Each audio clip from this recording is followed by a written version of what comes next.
Anička do čísla musí zabrat.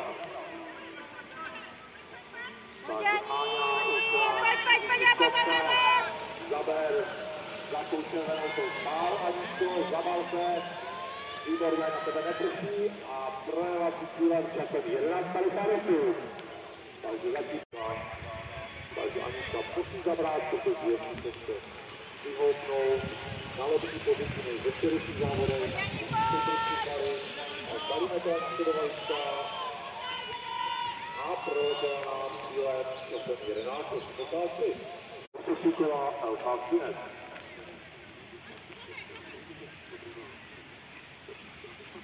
Pojď, Ani, pojď, ba. Takže Aničku taky běží posídíme. A Anička to spalí a proletíme časem 11:69.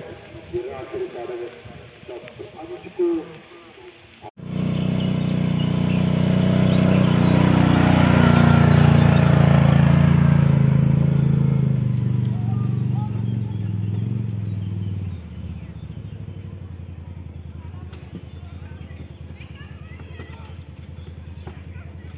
Závod, to znamená, že mistrovství České republiky a Českého poháru v travním lyžování nám právě zahájila Anička Ovčačíková s číslem 1, domácí závodnice, poslední 2 brány a projíždí cílem úspěšně s časem 13:11.